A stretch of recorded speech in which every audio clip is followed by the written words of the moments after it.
Okay, I think we're going to go ahead and start the session now. Good morning, everyone. Would like to welcome you to today's session. Welcome back to Demystifying Crypto webinar series. This is the second episode we are having. The first one we had it last year, close of 2020.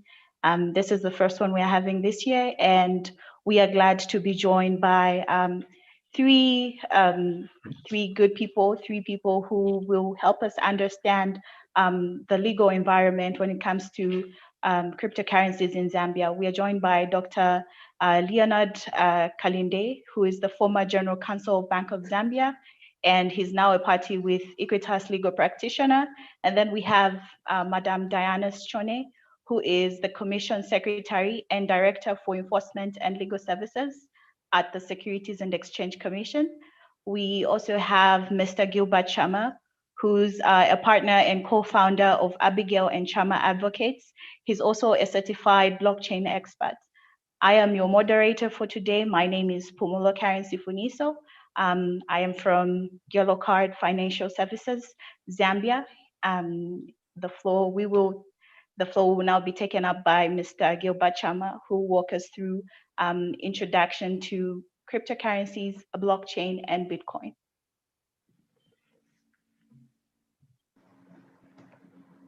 Good morning all, and good morning fellow panelists. I think I'll delve right into the presentation, seeing as the introductions have been done.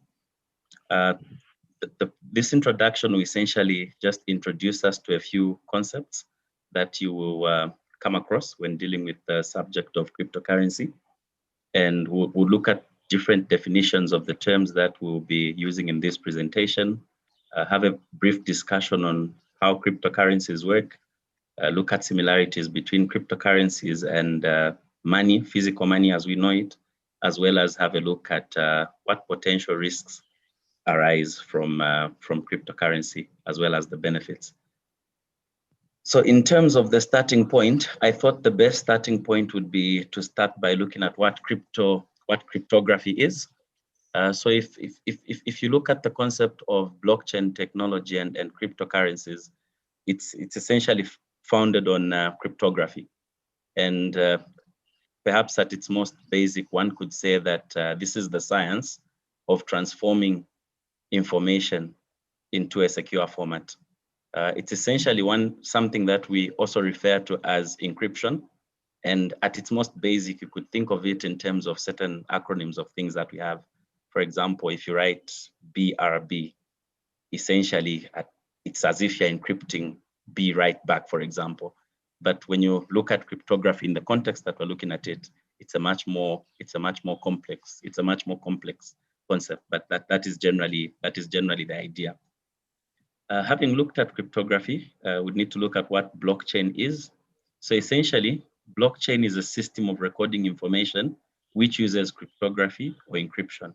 Now, the use of cryptography or encryption makes it difficult or impossible for someone to change or hack the system or cheat the system. So if you look at different definitions of blockchain, one thing that comes up is that it's generally a digital ledger of transactions that is decentralized and is distributed across multiple computers. So essentially, when one thing happens and it's happening in real time, it shows, let's say, on everyone else that's on the network.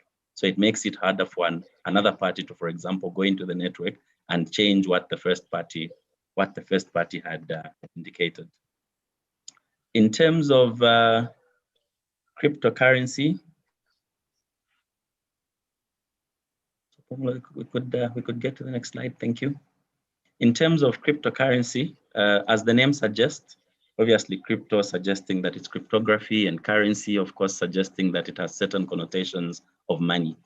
Now, if you look at what cryptocurrency is, it's primarily digital or virtual money. So you won't have it in physical form, and it will mostly be in digital form. And this money is secured by cryptography. Pardon the use of money, but I could be interchangeably referring to it as money, but later on we'll see what the difference is between cryptocurrency and money. So if you look at cryptocurrency units, and there are a lot of them, one such unit is Bitcoin. So it's essentially a digital coin that has been created from code using an encrypted string of data blocks known as a blockchain. In terms of one of the first few cryptocurrencies, obviously you have blockchain there, but there are other currencies. There's Ethereum, Neo, Ripple, and Litecoin, as well as 1,000 other currencies that are out there.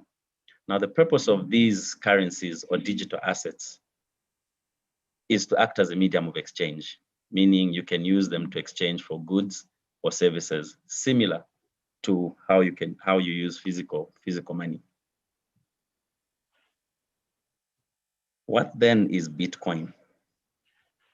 I think, as we just heard, it was essentially the first cryptocurrency invented in 2008 at the height of the financial crisis by a person or people. I think it's not settled whether it's one person or it's actually a group of people called Satoshi Nakamoto.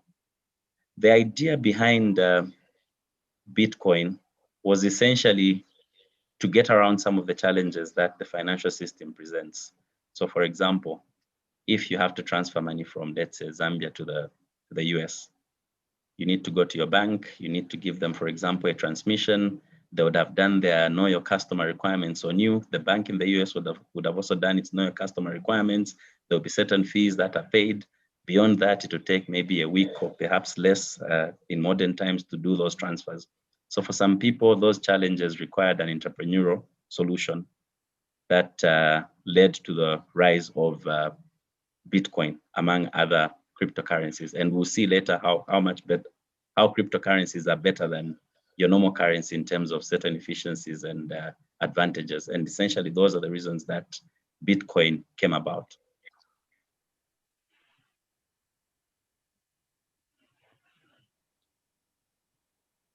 Looking at the similarities and differences between Bitcoin and money, I think we'll start with the similarities. I think both are a store of value, meaning value can be stored in either money or Bitcoin. And then the value is also determined by similar factors, essentially supply and demand. Both cryptocurrency and money are used as a medium of exchange. So I could, for example, get water from a colleague and pay using Bitcoin, in the same way that I could get water from a colleague and pay using Zambian kwacha, for example, United States dollars. Another similarity is that the value varies from time to time. Despite these similarities, and perhaps this is what's led to some misconceptions that cryptocurrency are actually money, and some people advocating that they should actually be authorized as legal tender. Despite this, the major difference between cryptocurrencies and real money is that real money is legal tender, whilst cryptocurrency is not. Essentially, what that means is that if I owe you a debt and I bring Zambian kwacha to you, equivalent to that debt, I will have discharged the debt. You cannot deny the fact that I have discharged the debt. On the other hand, if I owe you a debt and I bring you an asset such as cryptocurrency, you're not compelled to accept it. You can, and if you accept it, the debt will be discharged, but you could reject it and instead ask that I give you money. You could also think of it as any other asset. If I owe you money, I can't come to you and then force you to say, well, get my car instead, and it's of equivalent value. The reason that I'm not allowed to give you my car is because it is not legal tender, in the same way that cryptocurrencies are not legal tender.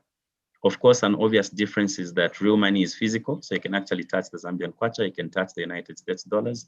That's not the case with cryptocurrency, or at least that's not primarily the case with cryptocurrency. And then real money is generally issued by the Bank of Zambia in the context of Zambia, and other central banks in the context of other countries. Another distinction between cryptocurrency and real money is that cryptocurrency normally has a capped supply. So there'll be a certain number of Bitcoin, for example, that will be released. With real money, you can print more money if you, for example, need more money. Having looked at those differences, we'll now try to look at a basic framework of how cryptocurrency works. So generally, it's a three-tier system, and this can be more, and it can be more, and it can even be much more complicated than that. But primarily, you have three players. There'll be a person called an issuer or administrator who will create or issue the virtual currency. In the context of Bitcoin, for instance, in 2008, you had the founders issue Bitcoin. Once that Bitcoin is issued, you then have a person that will primarily engage in the business of exchanging virtual currency for real money. So for example, if I have an exchange, let's say at my office, a person, let's say who's in Woodlands, could walk to my office, give me 10 kwacha, and I would get Bitcoin for them, equivalent to 10 kwacha as at that date. So because I'm in the business of exchanging virtual money, because I'm in the business of exchanging real money for virtual money, I could be referred to as an exchange.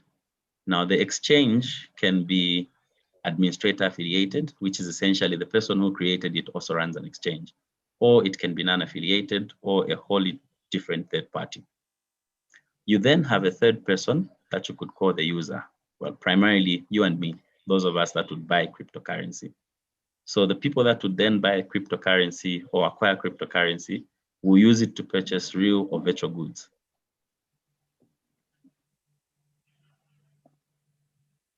Now, what opportunities does cryptocurrency present? I think one thing we spoke about was the fact that by its nature, blockchain technology and cryptocurrency are decentralized, meaning you don't have one central person administering something. It's different people on a network. So what that means is if I have to send my Bitcoin from, let's say, me to Dr. Kalinde, we don't have to transact through the bank. I do not have to walk into my bank and give an instruction. We can do it online and it's almost immediate. Obviously, that means that firstly, there's no intermediary or central bank. If the intermediary being, let's say, my commercial bank, there's no involvement of Bank of Zambia. So definitely we don't get to pay banking fees. One other thing that blockchain technology gives in terms of its benefits, and why like this is also a high risk area in terms of the risks that it presents, is user autonomy. Because it is encryption, it simply means it is difficult to actually see what is happening behind the scenes. For some, they say it's impossible, but obviously the jury is still out. This is a developing developing area of technology, but largely it is secure. The people behind the transactions cannot be known, or it is impossible to know who the people behind the transaction are. Then secondly, it has a peer-to-peer focus. You will recall that I had mentioned that this is a decentralized ledger that will be making, for example, changes or updates simultaneously to different people. So as between peers, you're essentially the people that are running or managing the system. We've highlighted in terms of the nature of security, speed, and decentralization. And related to those benefits is the fact that because of the inherent nature of it being digital, being quick to use, it is easier to use than bank transfers. Of interest to those that like investment or investing is the fact that it has a huge upside potential if you're going to use it as an investment medium. If I buy a plot today, let's say in Chalala, and I buy it for, let's say, 10 kwacha, it could take a year perhaps before I get a 20% increase in value on that. What we have seen with cryptocurrency and indeed digital assets is that for some of them, the increase is exponential. You could buy it today and 2 days later, it's got a 200% increase. If you cashed out, you've essentially doubled or tripled your money, as it were. An example could be looking at the cryptocurrency Bitcoin. 2013, essentially it was worth $5,000. At some point in 2018, it was $2.5 million. So assuming you're an investor in 2013 and you invested $5,000, as of 2018 at some point, you could have taken out $2.5 million. Now, this makes it attractive as something that you could invest in. But this attraction is also where the high risk, this attraction is also a high risk area because What you could then have are people coming to present these opportunities and saying they could do this for you, and you are led into that that temptation, give away your money, and actually learn that this may not be happening. At a later stage, we'll look at a case of what happened to certain investors in Zambia, and how that panned out. In terms of regulation, because this asset is similar to money, of course, there are questions around, should this be regulated by Bank of Zambia? Is it legal tender? Should it be legal tender? So those are some of the potential regulatory touch points, and Dr. Kalinde will speak more to that. And then if you look at Securities Exchange Commission, now the Securities Exchange Commission generally regulates people that offer securities to the public. So for example, shares, among other things, when there's an IPO, which is essentially shares being offered to the public in particular companies, SEC regulates that. It will register the companies, it will make sure that there's a stockbroker on board, it will make sure that certain approvals are obtained. SEC will make sure that the statements in what is called a prospectus, which is essentially the document where the person issuing is selling their idea, to ensure that the contents of the prospectus are accurate. All that is meant to protect the public. The risk we have, for example, with cryptocurrencies is, as an issuer today, I can issue a digital asset, a cryptocurrency, for example, Bitcoin. I'll indicate how exactly we expect it to work and what its potential is. The problem that you have is all that is not then regulated by the Securities Exchange Commission.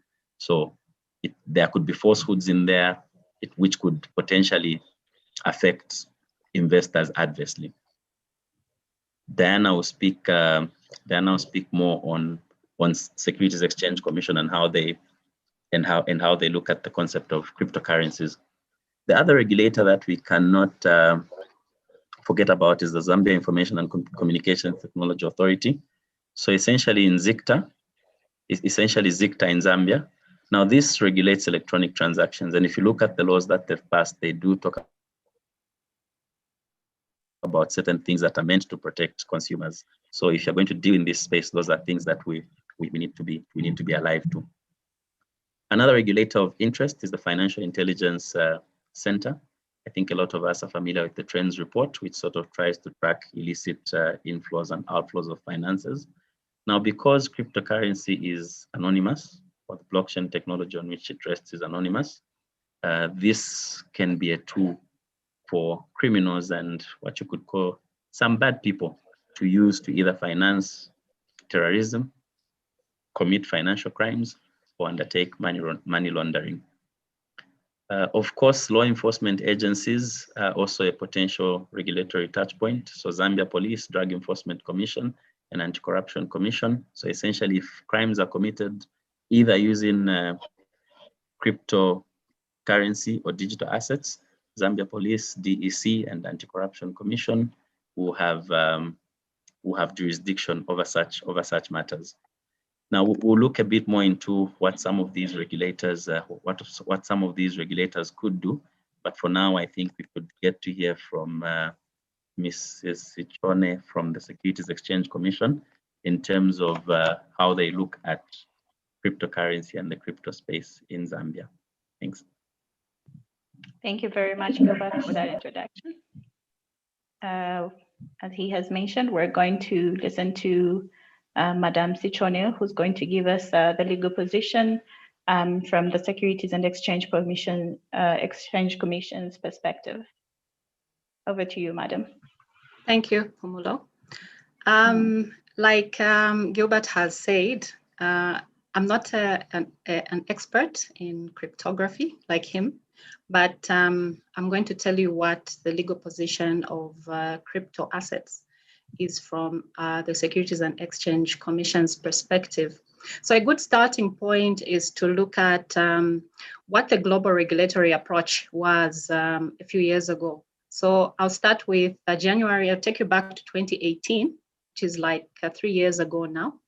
So in 2018, the International Organization of Securities Commissions issued a report on the concerns it had on initial coin offering. So it had concerns over transparency, on custody, on issues like clearing and settlement, on trading, cybersecurity, and things to do with systems integrity.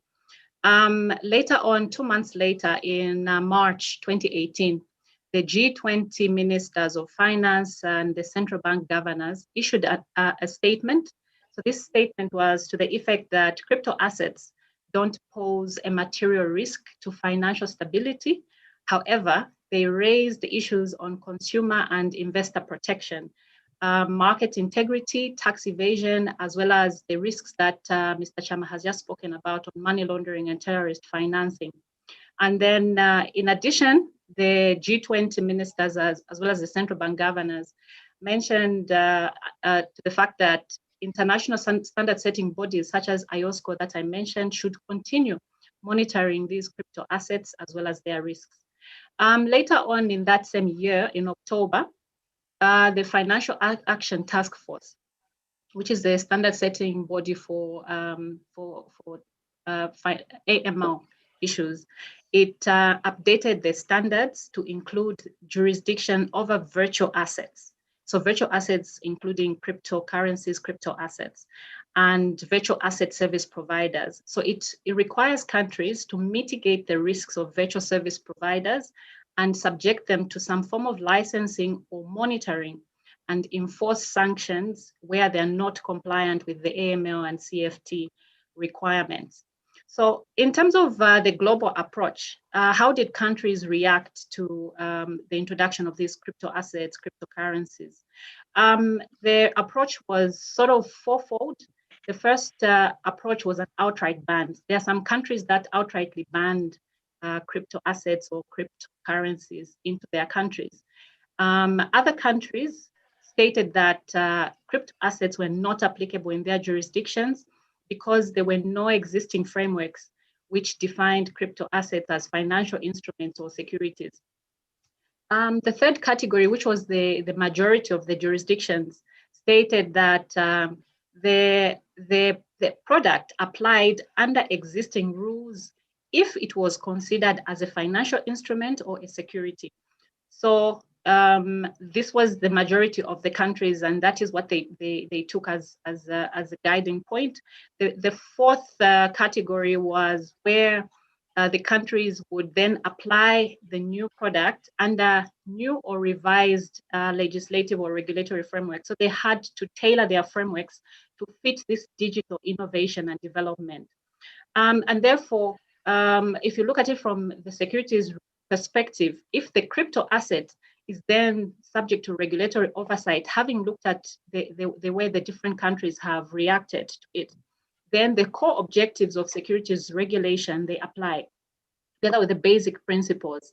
So the core objectives, by core objectives, I mean investor protection, because as a securities regulator, we're interested to ensure that investors are protected, that the markets are fair, efficient, and transparent, and as well as the reduction of systemic risk.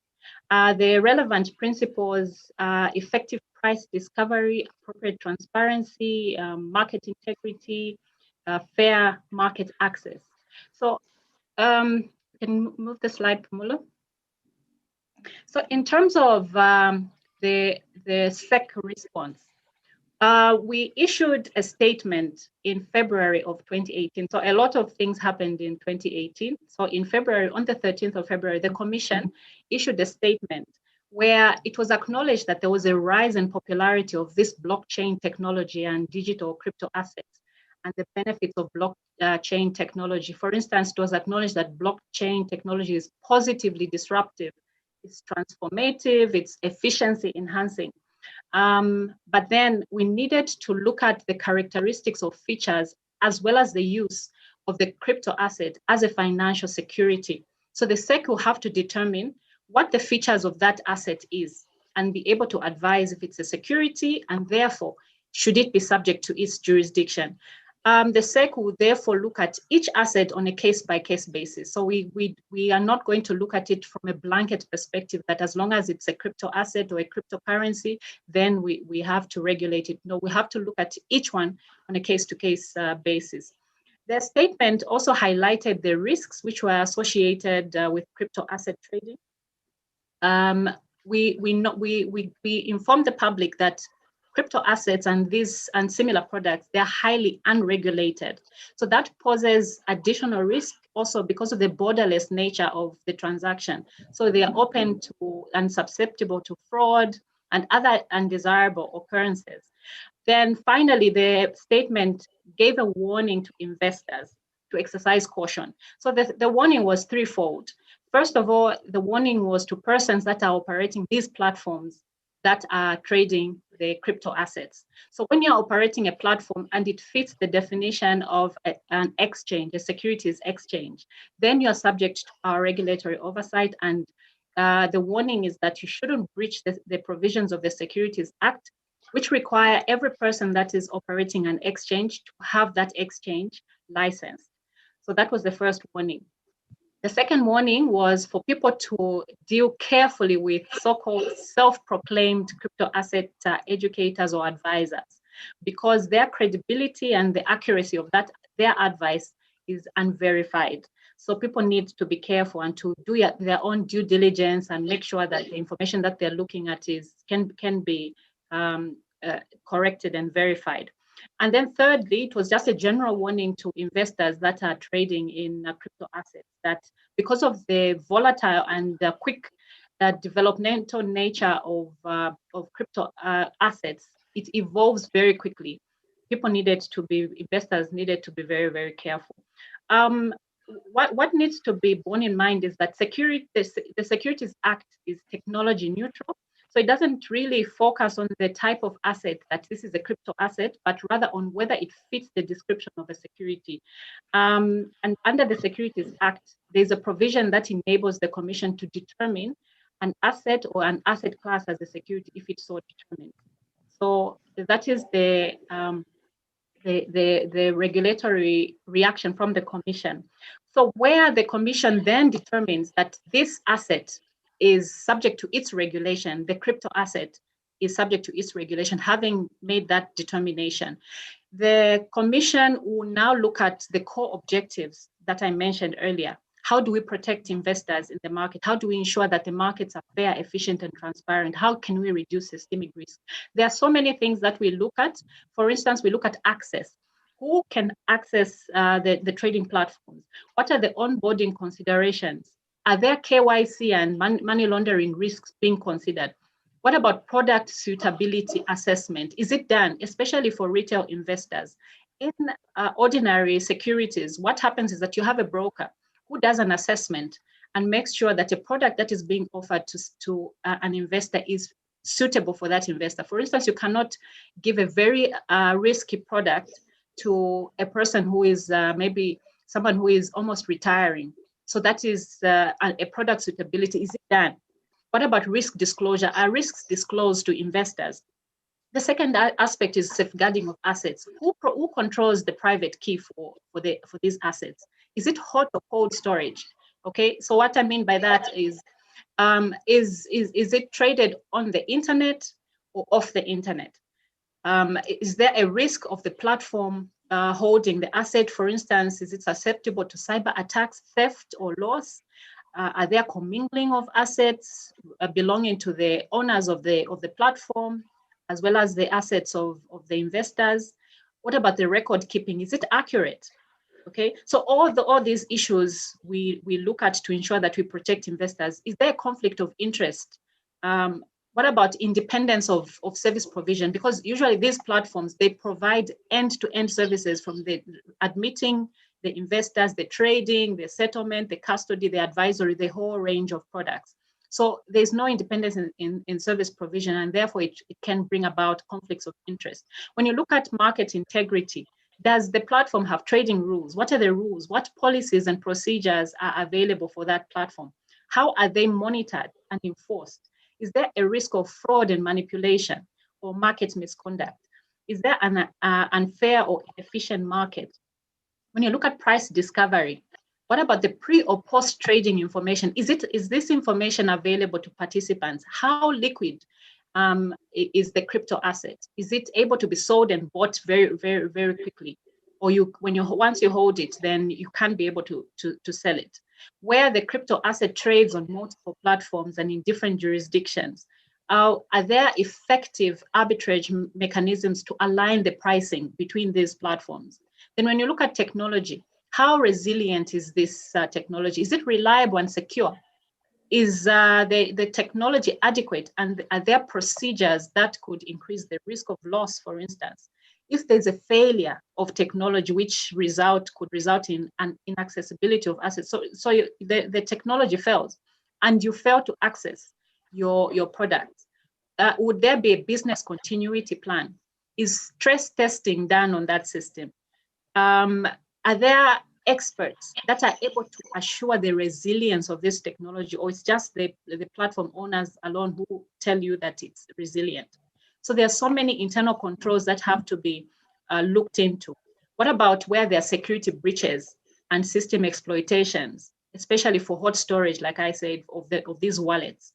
How is the private key managed? So all these are questions that we ask. When you're dealing with clearing and settlement, what are the accounting systems? Are they accurate, or can they be compromised? Is withdrawal only done by the person that has access to this asset, or anybody else can be able to access it? What about settlement finality? Does it follow delivery versus payment like it is done in the general securities industry? Or when does legal transfer of this ownership actually occur? Molo, you can move to the next slide, please. So in terms of the challenges and opportunities, we try to look at what there are so many risks that that come out of these assets. Mostly they have to do with market infrastructure risks, like I had mentioned. So you find that the platform could be susceptible to fraud, manipulation, there are money laundering risks, there's risks of information asymmetry where people do not have the right amount of information to be able to properly do the trading. The assets are volatile. Mr. Chama just told us how the asset could move from $5,000 to 2.5 million. So it's very, very volatile. However, there's also opportunities. There is increased product development and innovation. There is efficient investment processes as a result of this technology.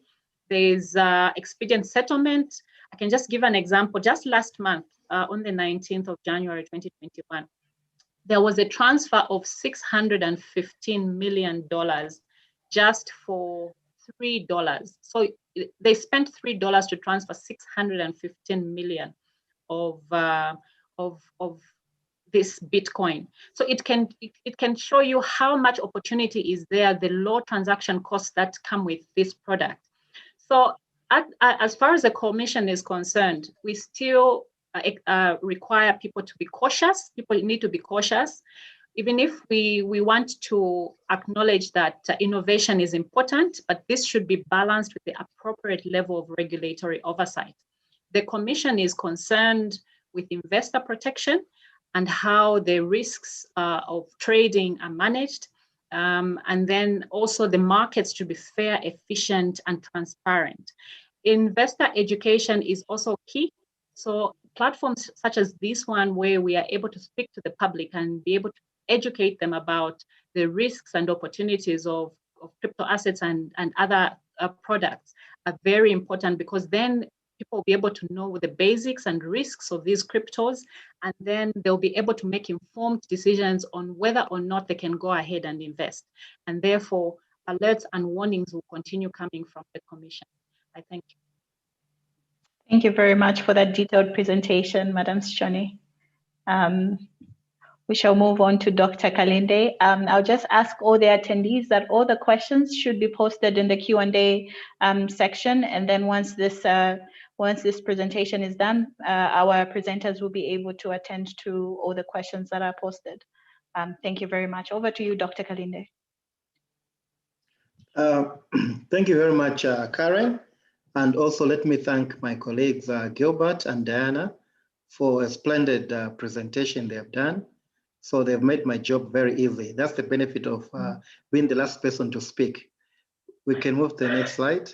So what I just wanted to add to the wonderful presentations we've received so far is just to emphasize how new technology is driving the transformational changes in the global economy, including on how goods, services, and assets are exchanged, and the development of money and a variety of payment systems throughout history.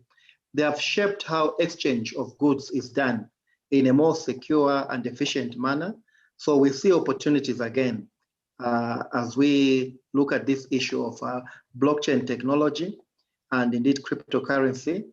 And what I want to submit to you is that the spread of internet-based commerce and indeed mobile technology, supported by encryption, which Gilbert talked to us about, this has driven the development of several innovative technologies.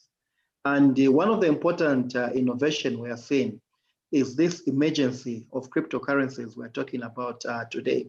So cryptocurrency is coming from these technological innovations we have seen in the past 30, 40 years.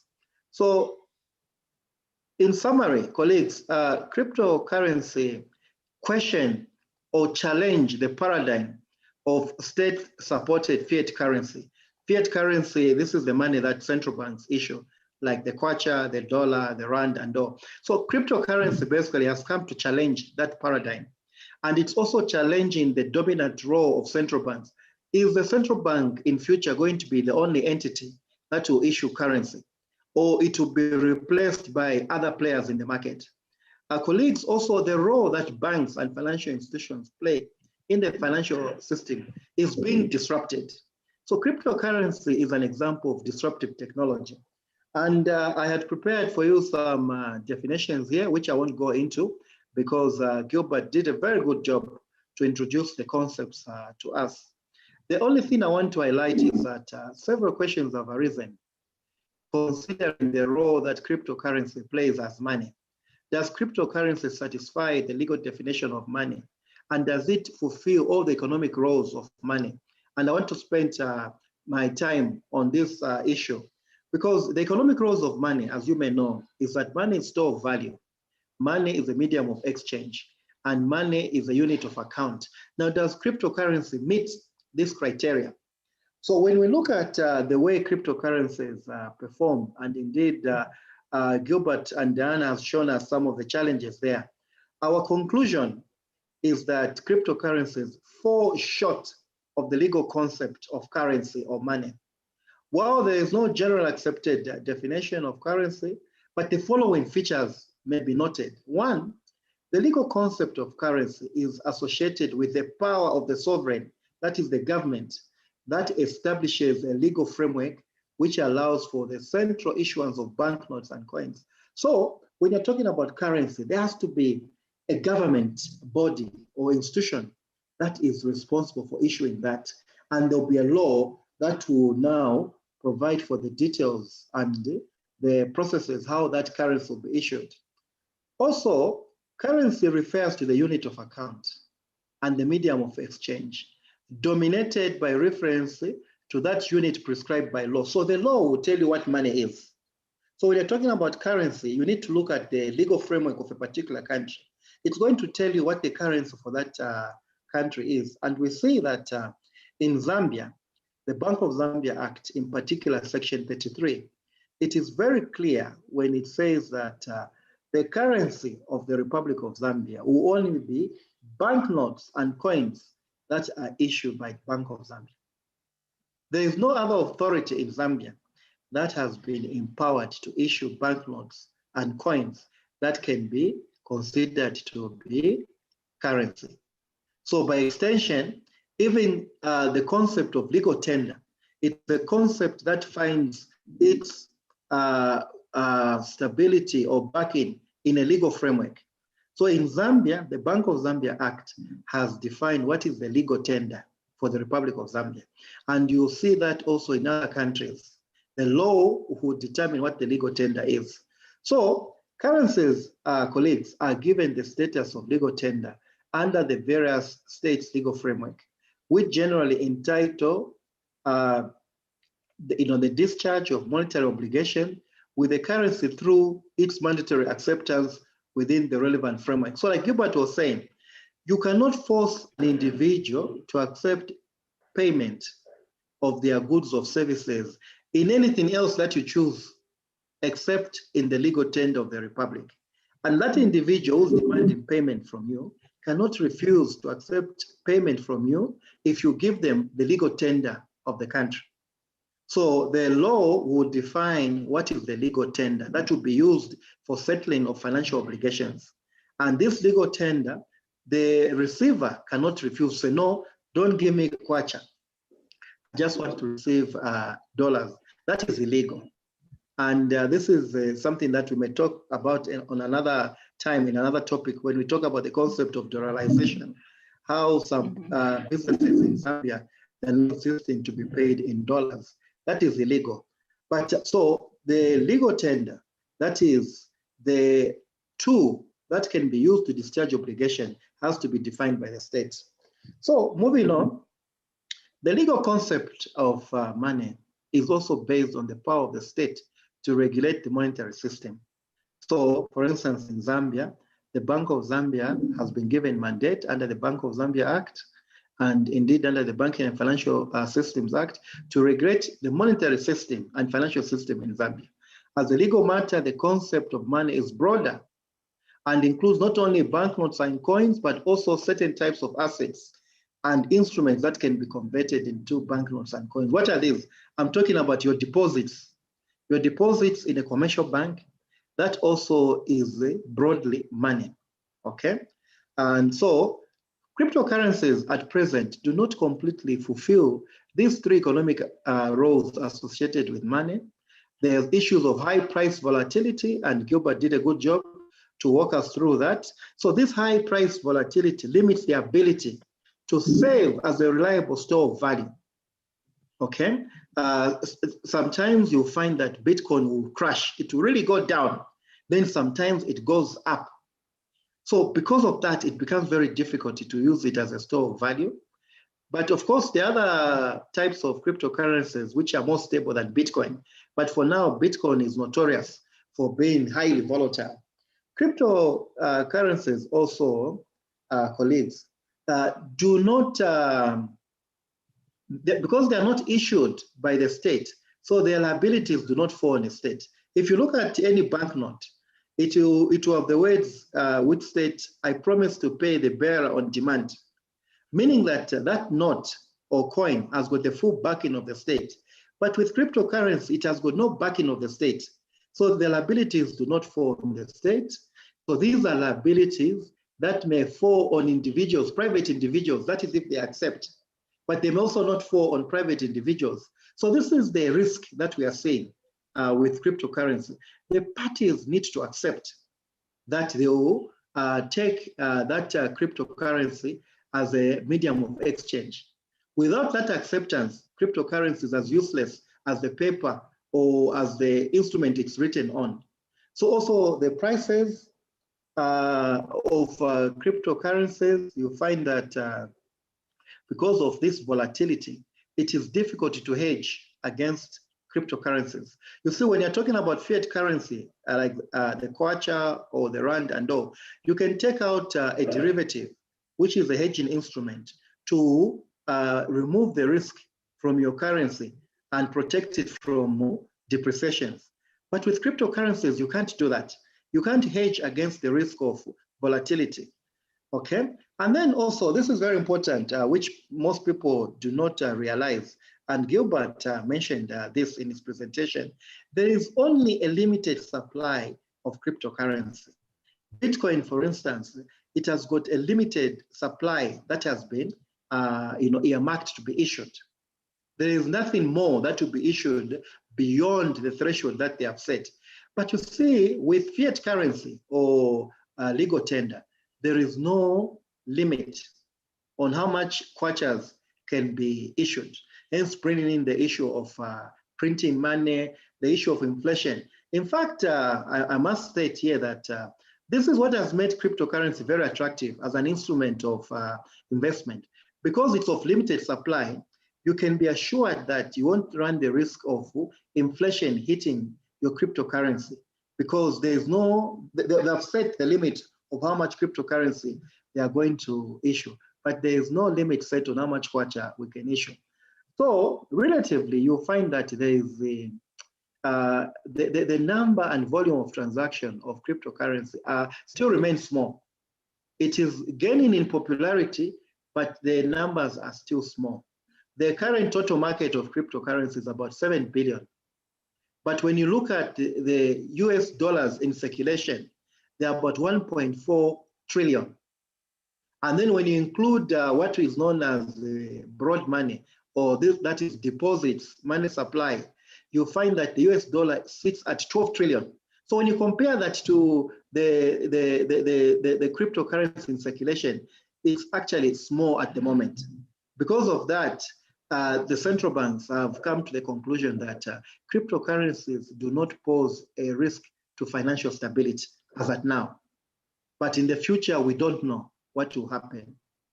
So there is little evidence, colleagues, if I may continue, that cryptocurrency can serve as an independent unit of account, okay?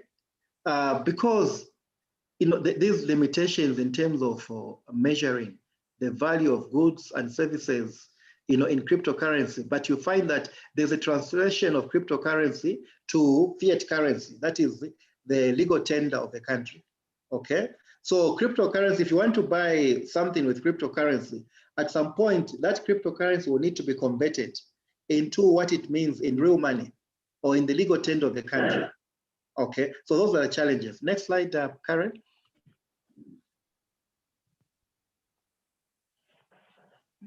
Okay. Next slide. No, I think there's one before this. Yeah, there's one before this. It's Yes. this one, Doc. This one, yes. So what are the regulatory and policy challenges we are seeing with cryptocurrency?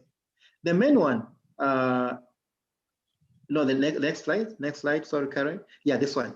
The main challenge with cryptocurrency, colleagues, is the anonymity of cryptocurrency, meaning that you cannot tie an individual or an entity behind cryptocurrency.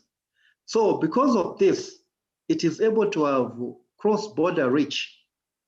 And this raises concerns with regard to financial integrity and issues of money laundering, terrorist financing, the ability to evade sanctions comes in. Because of this anonymity, for now, this is the biggest risk we are seeing with cryptocurrency. You cannot trace cryptocurrency to a user, okay? And because of this, it's a currency of choice in cyber-related criminal activity. If I had time, I would have talked to you about a real case which happened in America, known as the Silk Road, where there was a website created in the dark web. There's an internet beyond what we normally see. It's known as the dark web, where people were able to hire assassins to kill their rivals. They were able to buy drugs and guns using cryptocurrency. And you see, Bitcoin was the currency of choice because of anonymity. Also, and Diana brought out this issue, several consumer protection concerns, which comes about from the risks that cryptocurrency presents with regards to the systems, the platforms that are used to create the cryptocurrency, to trade the cryptocurrency. And we have heard stories, I can see from the discussion going on already from Mike Mwenda, of stories of an issue of cryptocurrency lost the key. And all the billions of cryptocurrencies in that wallet were lost. These are the risks, okay? Also, the intermediaries, the providers, there's also a challenge with some exchanges. And there's a discussion going on already, I've seen, where people are wondering, what exchange can I go to buy or sell cryptocurrency? For now, there's a challenge in terms of finding credible exchanges that can be used for that. So scams, a lot of scams going on right now. So cryptocurrency also is a concern to the authorities in that it facilitates tax evasion because the transactions are done on the internet. So it's very easy to move money across borders, and the transactions are strictly peer-to-peer. There is no central authority involved in that. These are dangerous. So colleagues, also the issues of foreign exchange controls. Countries that have got foreign exchange controls, like South Africa, for instance, that law is rendered useless because you don't need to go to an authority to get permission to move money out of the country or to bring money in the country. Everything is done on the internet. So in conclusion, what I would like to submit to you colleagues that it is important to note that the cryptocurrency landscape is still new and it is rapidly changing. The authorities don't yet understand cryptocurrencies. And I've spent the last 20 years working for the central bank.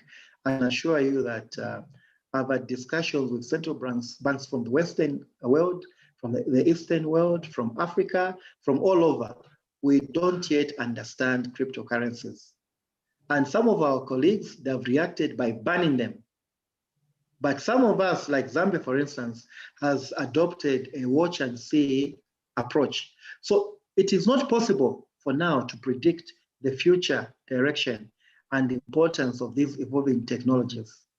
For us to come up with long-term policy responses, okay, we need to be very careful. Any policy response, colleagues, to cryptocurrency will need to strike an appropriate balance, okay, between addressing the risks and the benefits that we have seen, and later on, Gilbert to come in to talk about how some Ponzi schemes and money speculation schemes have come up with these marketing ideas where they invite members of the public to say, we are actually selling Bitcoin or cryptocurrency, and yet it's a Ponzi scheme. You know, it's a fraud. So there are these risks. How do we address these risks? In addressing these risks, we should not come up with overregulation. For now, because the technology is still evolving, if we come up with overregulation, we might stifle innovation. And we need not stifle innovation. It's very important that we allow innovation to blossom. So one of the things we did when I was at Bank of Zambia before I left, we came up with what we call sandbox regulation. This sandbox regulation, I believe Diana Sek also maybe you're working around that concept as well. The sandbox regulation, colleagues, is a platform we have created where new innovations in technology, new products, especially products that are fueled by technology, they can be brought on this platform so that we experiment with them. We see how they will work in practice. So we allow like a test run, a test drive of how those products will actually be marketed, how they'll be provided, how consumers will come on board.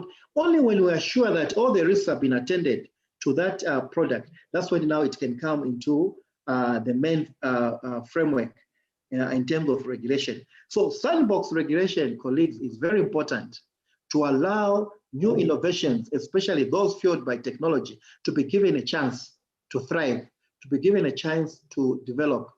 And this way you avoid overregulation, which might stifle innovation. So let me stop here and allow a Q&A session. Thank you, Karen. Thank you very much, Doc.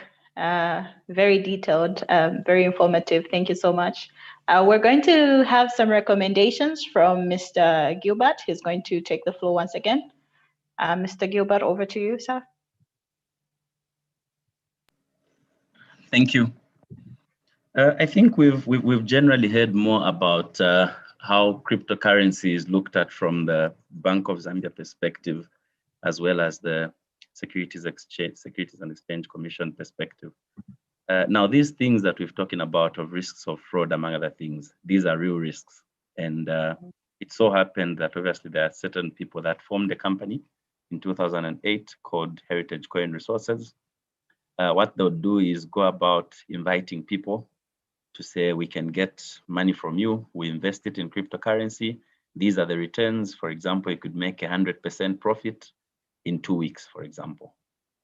They would come across people that either had life savings or got their pension, and these pensioners or life savers would give money to them. It so turned out that they were actually not investing in any cryptocurrency. Shortly thereafter, the Drug Enforcement Commission arrested the 3 directors, charged them with running a cryptocurrency scam, money laundering related offenses, as well as operating without a license. I think essentially what the Drug Enforcement Commission was arguing, that by going to collect money from people, you are taking deposits, and that activity is ideally licensed by the Bank of Zambia. The directors were convicted. I think they admitted guilt. They were convicted for a period of 2 years each. If ever there's a classic example of what could badly go wrong when dealing with this space, particularly if you do not understand the space, it is the case of heritage resources. We can move to the next slide, Karen. Now, in terms of my views on the regulatory response, and of course these are personal views, and some of them are based on obviously things that we become aware of in this space in terms of what is happening in other countries. Bank of Zambia obviously primarily said this is not legal tender. I think for me, that has to be agreed with. I don't think it's the time to say cryptocurrency should be legal tender, particularly with the uncertainties and the fact that it does not satisfy those economic functions that Dr. Kalinde mentioned. In terms of the SEC response, Mrs. Sichone had indicated the public notice of the Securities Exchange Commission on 13th February. I think next Saturday will be a 3-year anniversary from the time that we had the notice from the securities, from the SEC.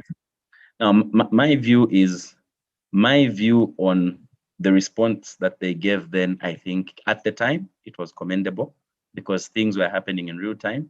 And you remember 2018 is also the time that that fraud that we spoke about was just what was just occurring. But I think 3 years later, I think more should be done. And perhaps you also need to understand the background, for example, from which I would look at things. Dr. Kalinde and Mrs. Sichone have primarily been regulators. Now, the idea behind regulators, obviously, is that as much as possible, we want to protect the general public. As much as possible, we want to ensure that there's accountability, there's transparency, and systems work. From my point of view, the people that come to me as my clients are the people that want to try new things, are the people that want to stretch boundaries, of course, in the pursuit of profit mostly. So as Dr. Kalinde said, the challenge you have is you have to balance to what extent do you let innovation go unchecked, and to what extent do you ensure that you're not over-regulating such that people do not innovate. Now, for me, the 3 things that I think should perhaps be re-looked at by the Securities and Exchange Commission is the fact where they said we would determine whether a digital asset is a financial security on a case-by-case basis. The challenge you have, for example, is we know there are people interested in crypto in Zambia. This platform is already showing people asking questions about what platforms they should go to. So perhaps we should be much more proactive in terms of determining that this is actually an asset that we regulate. And the finer details of how we regulate it should follow after we get a better understanding, such that anyone that wants to, for example, produce these digital assets first has to get to SEC. If it means relaxing some of the rules that relate to financial securities, we could. But I think the starting point should be, we need to get some regulation, at least for certain participants in the equation. Secondly, I think what SEC said was digital assets are not regulated by the SEC unless they meet the definition of securities.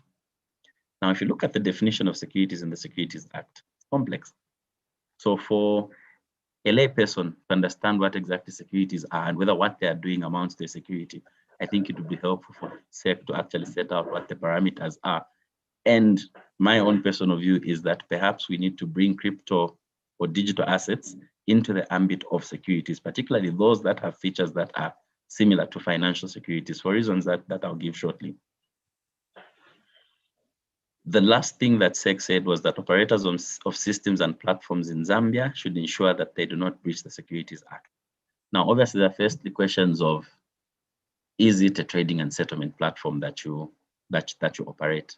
And assuming it's being run out of Zambia, but the majority of investors and users are in Zambia, is it actually happening in Zambia? I think all those uncertainties can be cured if there's some form of licensing required for particular people that are working in the chain. Pumula, you could go to the next slide.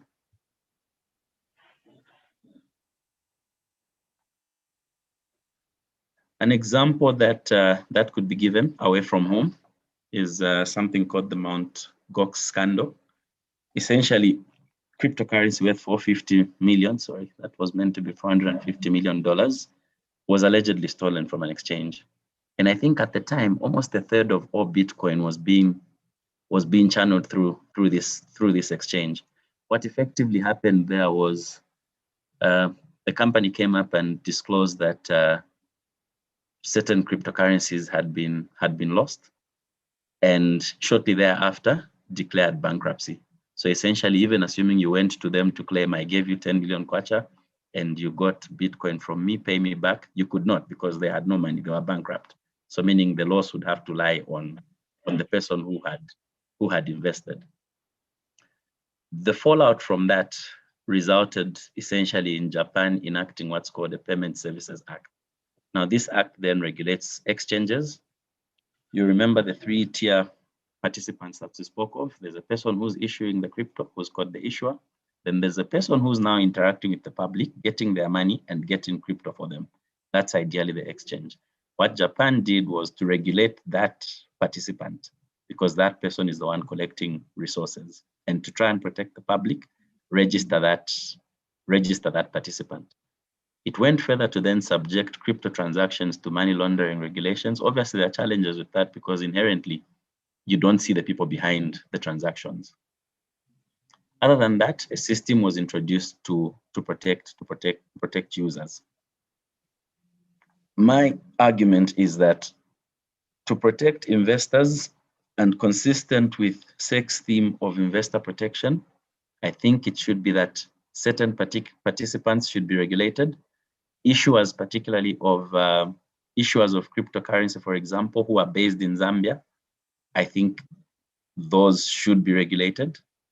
Exchanges that are based in Zambia or operating in Zambia, I think those should be regulated. And perhaps the regulation need not be that we're telling them how to run the business. For example, for an exchange, our idea is to protect the public. If, let's say, Gilbert will come up with an exchange, maybe SEC regulation could be, give us the details. Who's behind Gilbert's exchange?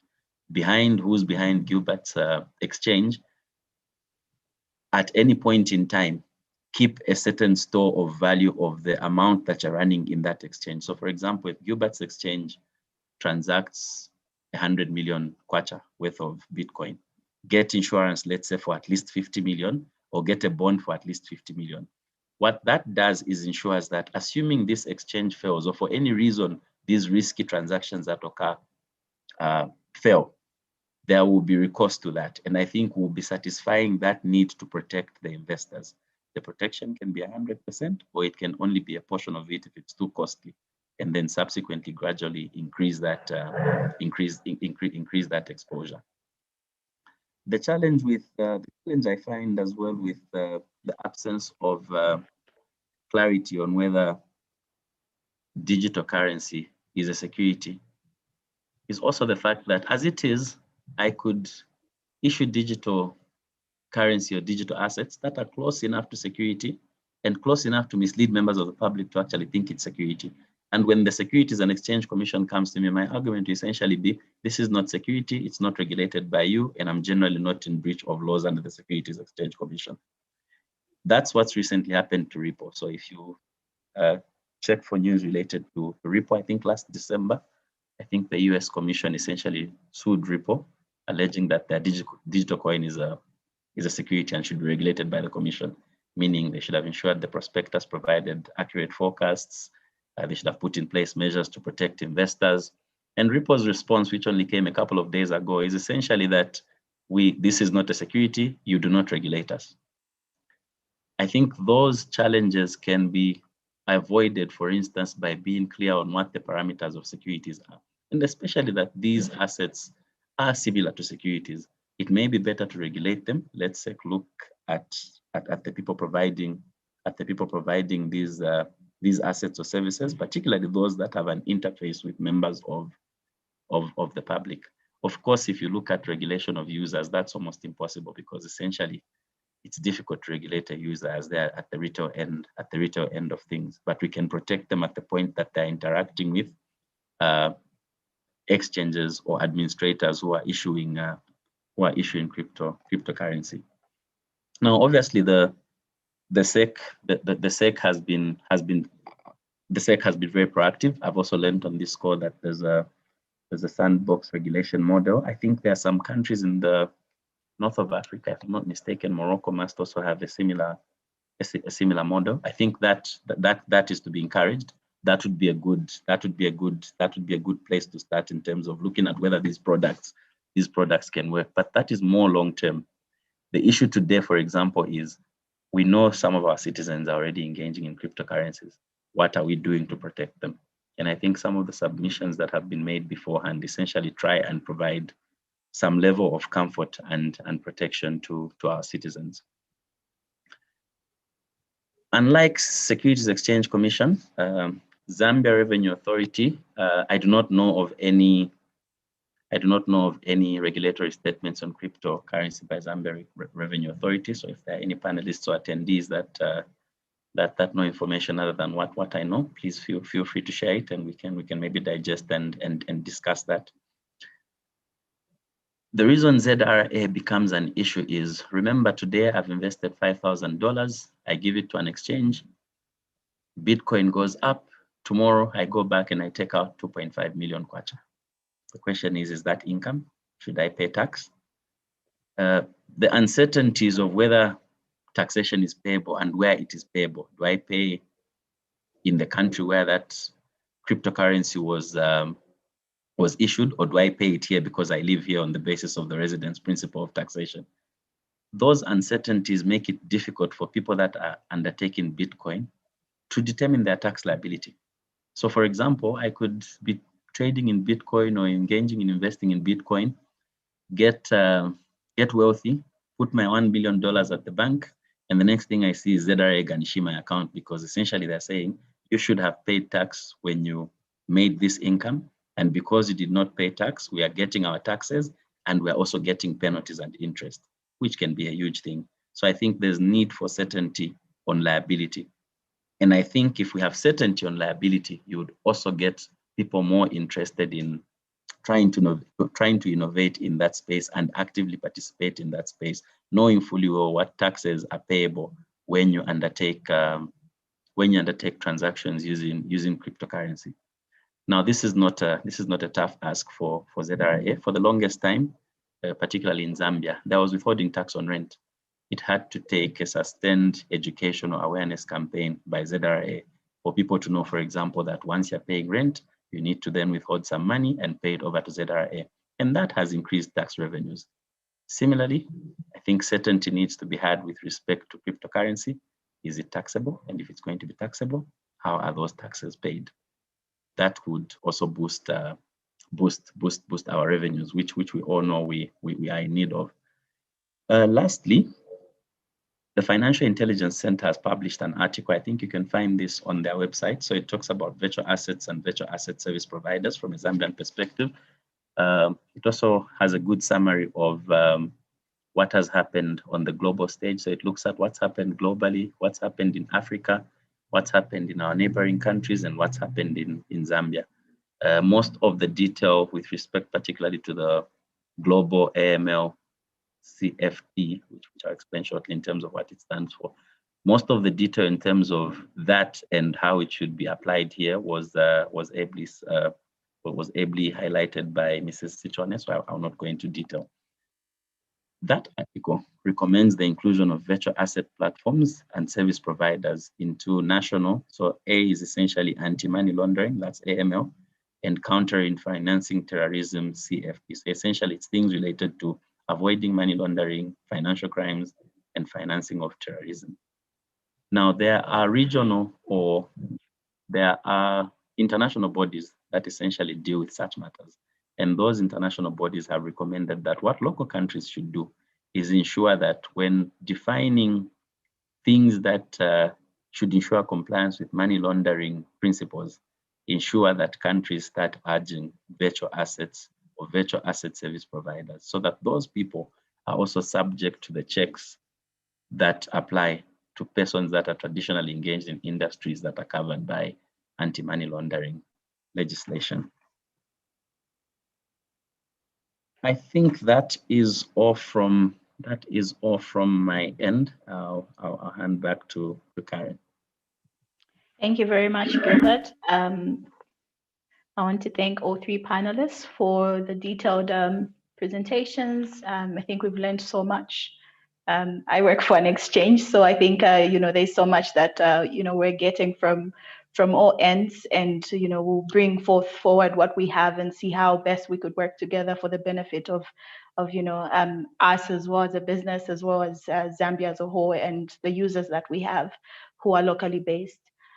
We shall get into the Q&A section right now.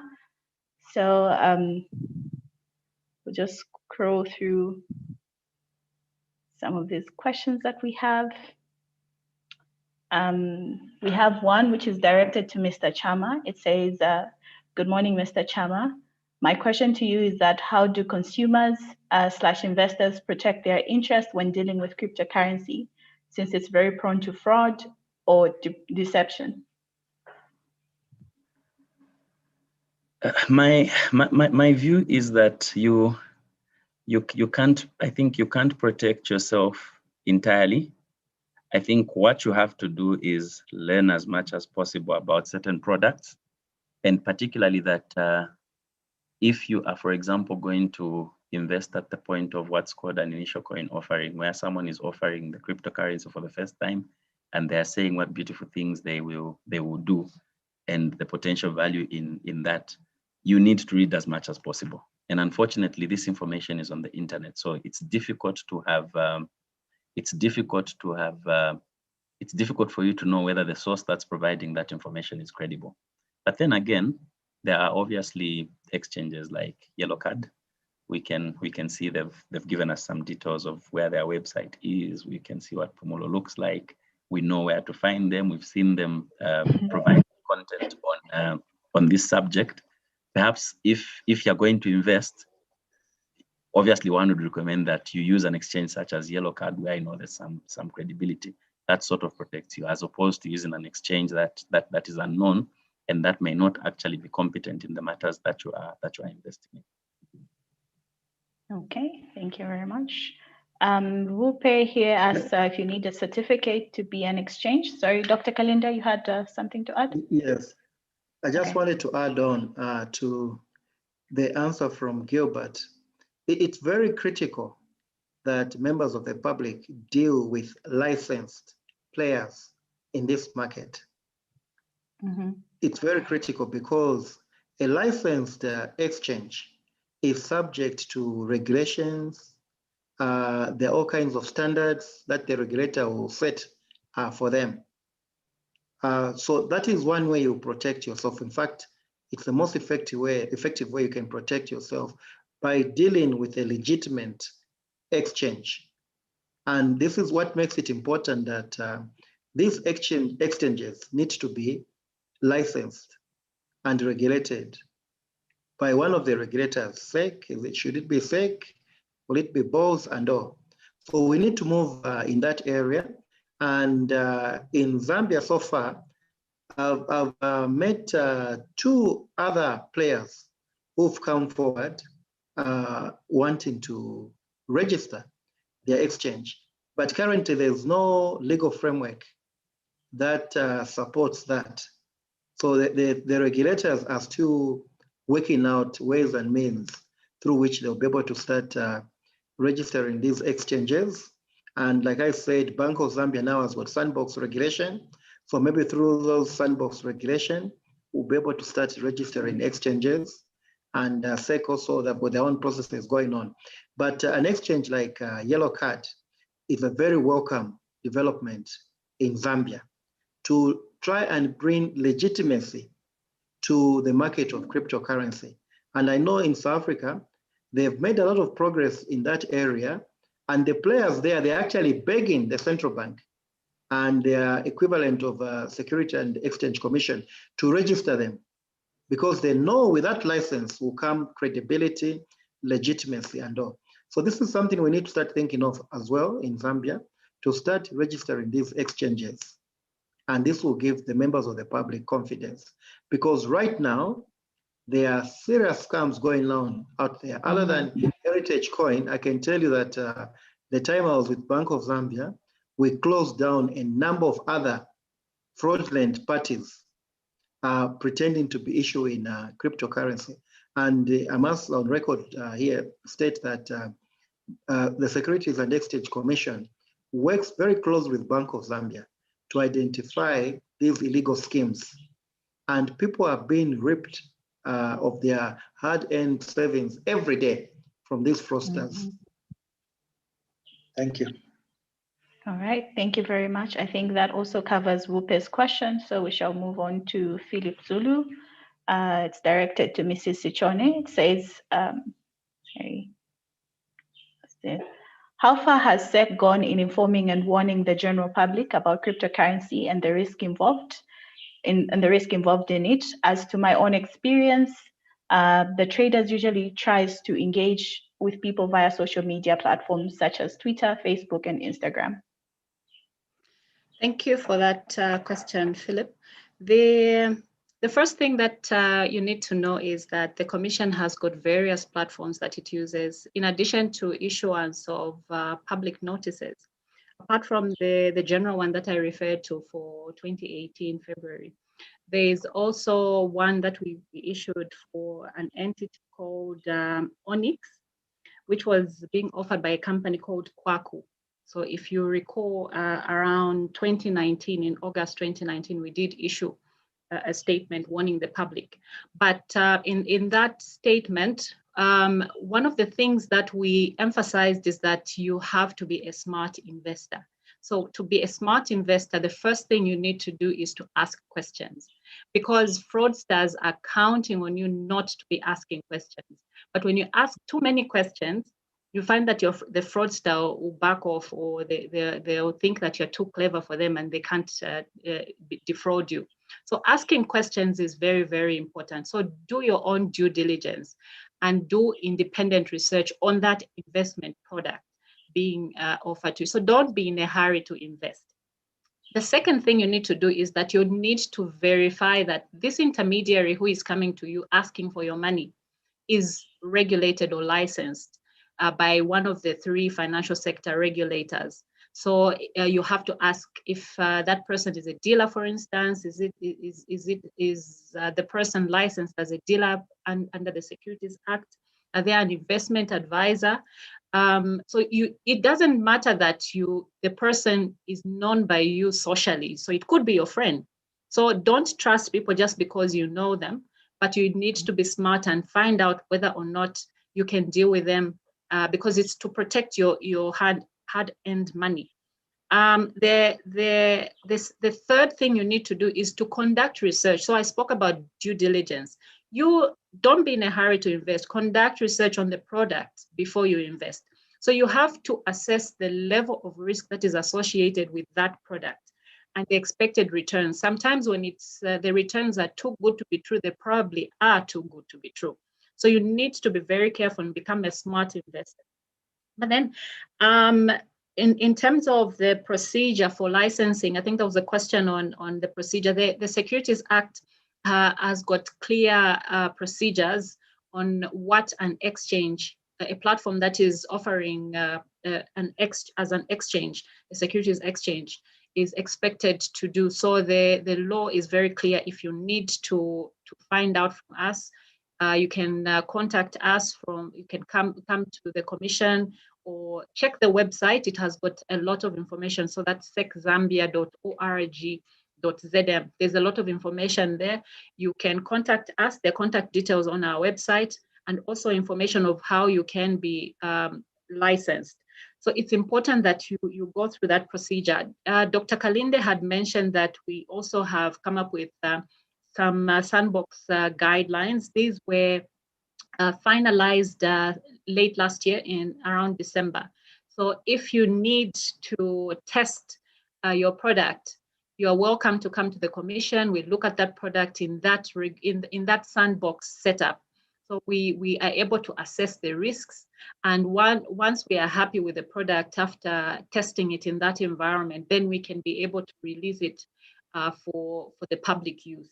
So it's very, very important for you as an investor to become a smart investor. So ask the questions, verify the intermediary that the person is regulated, and do your own due diligence, do your own research. Don't be in a hurry to invest. Thank you. All right, thank you very much. The third question is from Mulima Chibuya. It says, is BOZ aware that the US has allowed its banks to use blockchain technology for interbank settlements? If so, what is Bank of Zambia doing in order to encourage R&D and industry around blockchain technology? Thank you, Karen. Indeed, the time I was with Bank of Zambia, we were aware of other central banks who have started allowing blockchain technology for their personal use and also by use by commercial banks under their jurisdiction. And here in Africa, I know that South Africa started experimenting with blockchain technology for their personal use and also with the interaction of other commercial banks. So in Zambia, we are at the stage where we are trying to understand this product. We are also at the stage where we are trying to develop capacity. So this is a very complex and highly technical product. And a lot of central banks are still learning and trying to understand blockchain technology, cryptocurrency, and all. So at the bank, at the time I left, this is a matter that was under serious study. A task team was set up to understudy these new technologies and to start developing capacity. So right now in Zambia, the situation is that we are still learning, at least speaking from Bank of Zambia, the time I was there, we are still trying to understand these products and trying to develop capacity to deal with these products. Thank you. All right, thank you very much. We have another question that is directed to Diana. They say, thank you for the splendid presentation.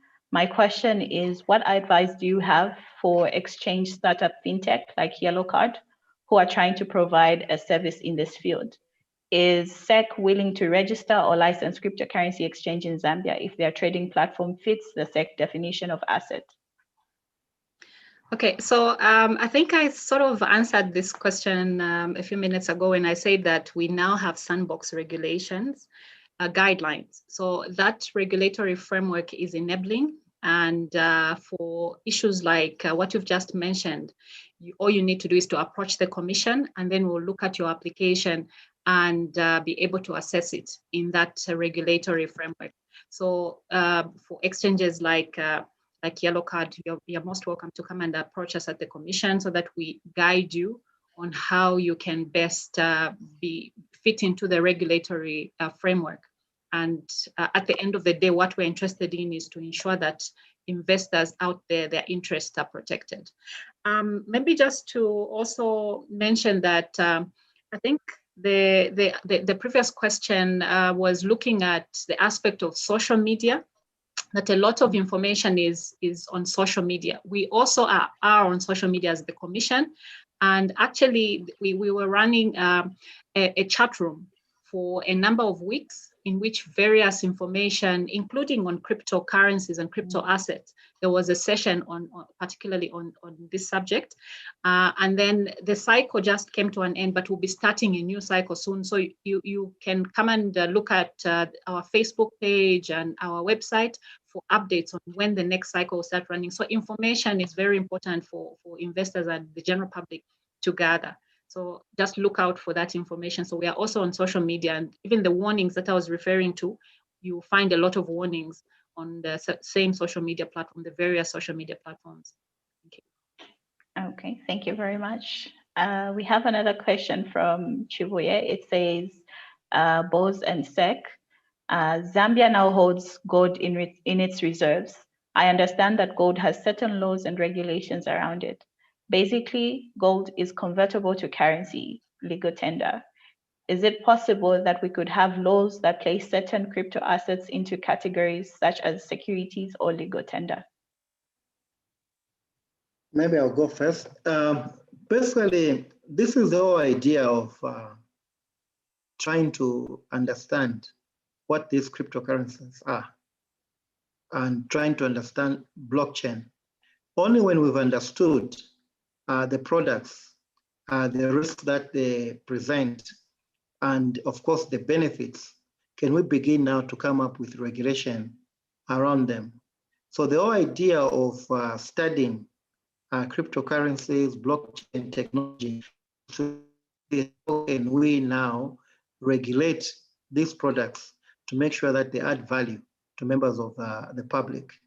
So this is a work in progress. Yes, the bank has now started buying gold as part of its international reserves. This is coming from the Bank of Zambia Act, which has authorized the Bank of Zambia to hold international reserves for the country. And then the Act has defined what are these international reserves that the country can hold. And one of the assets that the Bank of Zambia is authorized to hold as international reserve is gold. That's how Bank of Zambia has gone into the transactions now of buying gold. And of course, as you know, gold has got a price which is set at the international market. It can be held as a store of value. Okay, and when you're ready to liquidate it, you liquidate it at the price set by this international market. So this is the way forward. What we've seen in other countries, I'll give you an example of Sweden. Sweden has actually come into this space of cryptocurrency. The central bank has issued their own cryptocurrency. It is called the e-Corona. But you see, it is actually the legal tender, the Corona, but now they have issued it digital. The same has happened with Honduras in South America. And recently I read that China has also issued their own cryptocurrency, the e-renminbi. So in future, it is possible that Bank of Zambia can also issue the counterpart to the kwacha in the form of e-kwacha, for instance. So this is how some central banks are coming into this space, because I believe that we are not going back. Cryptocurrency is here to stay. So the only thing is that we have to move forward with it and see how we can manage risks. So what is happening is that the original formulation of cryptocurrency, like Gilbert said, it was meant to be peer-to-peer. They wanted to avoid the government being involved in that transaction because there was a distrust for central government. Remember, these guys are the originators of cryptocurrency, which Gilbert talked about. They came up with cryptocurrency after the last financial crisis, the financial crisis of 2007 up to 2009. So there was a lot of distrust in commercial banks and central banks, looking at the way that managed the economic fortunes of the time. So they wanted to create a currency which is operating outside central government.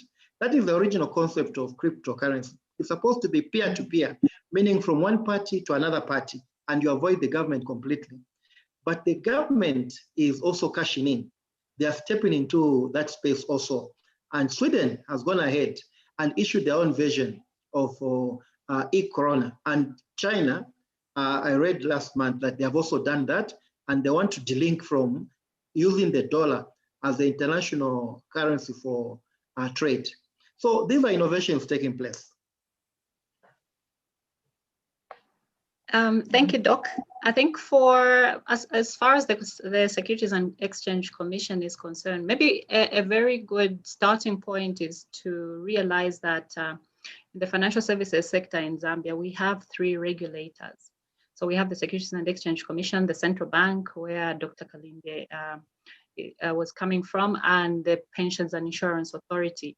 So if you look at cryptocurrencies, strictly speaking, cryptocurrencies might, if you want to put them in categories, they might fit in the regulatory space of the central bank. But then that's why if you look at our the statement that we issued, it was for crypto assets, because assets are much wider. They're much wider. So you look at the asset side, and from assets, then does it fit the definition of, is it a security for us then to be able to regulate it? So that's why when I was mentioning what the Commission's reaction to that was, we had to look at it from the securities side. But then in reaction to this question, what I need our participants, our attendees, to be able to realize is that technology is evolving. So you cannot regulate the current aspect of, for instance, crypto assets or cryptocurrencies as they are. They're ever changing. Today, as we speak, probably they've issued a different version, or it has evolved, okay? So it will not be static. So you cannot have a regulation that just speaks to what is existing today. So even the way we regulate securities regulation is meant or aimed at being technology neutral. So it's supposed to capture the general description of what a security is. So I appreciate the comments from Mr. Chama, where he was saying we needed to be clearer. I think it's something that we can do so that we're able to guide the public on what securities are. Because once you're able to know what securities are, then you'll be able to know that these are now subject to regulatory oversight by the Commission. But we cannot come up with regulation that is just specific for the type of asset that is currently on the market right now. The regulatory framework is broad enough. Even the sandbox guidelines are wide enough to capture the crypto assets, the exchanges, the type of business that Yellow Card is doing. So those guidelines are wide enough and they're broad enough currently to be able to deal with all these products that are coming up. Thank you.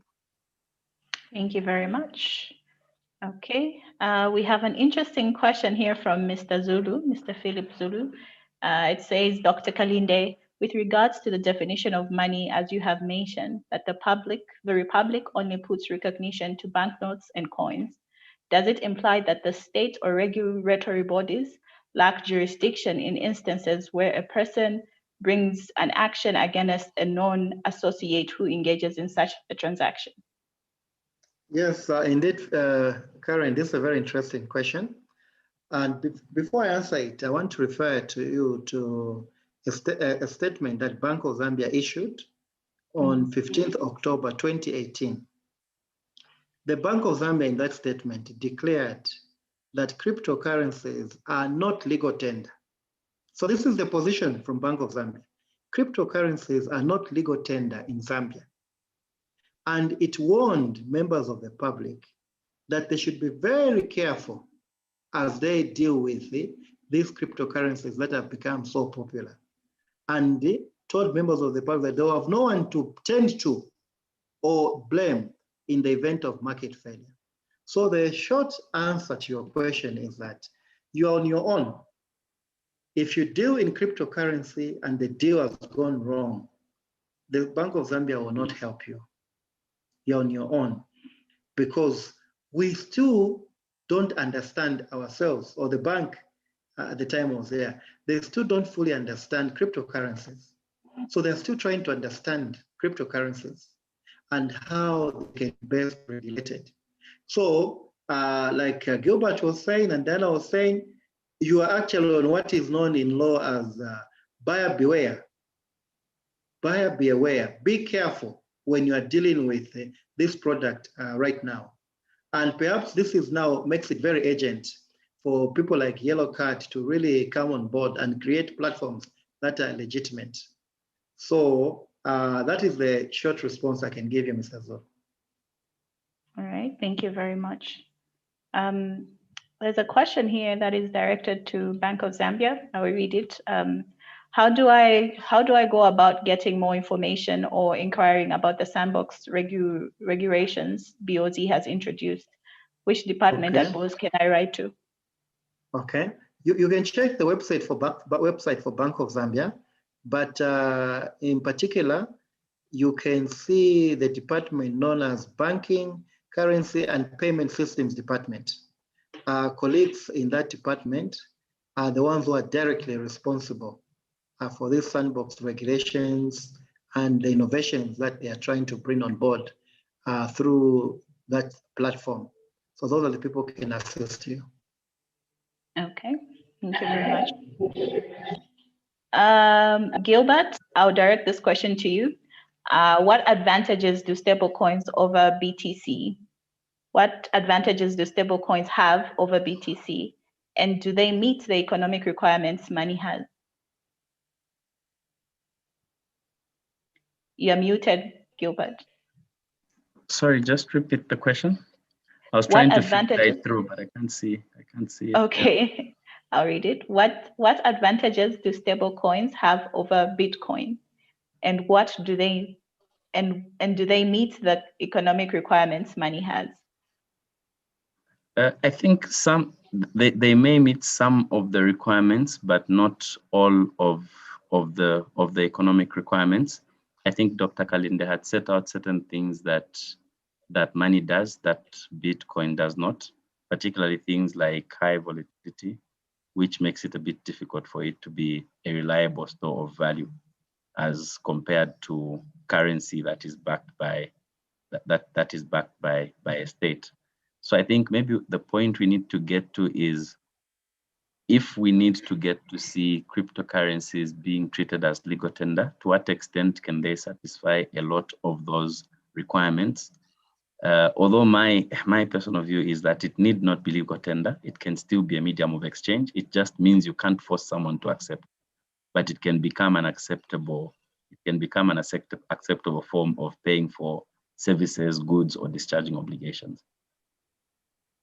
All right, thank you very much. Dr. Kalinde or Madam Sichone, would you like to add anything to that? Sorry, what was the question again? What age? Okay, I think the question has also gone, but it was in regards to stable coins. Is it more stable for us to use? Is it more beneficial for the economy to use stable coins than ordinary cryptocurrencies such as Bitcoin? Okay.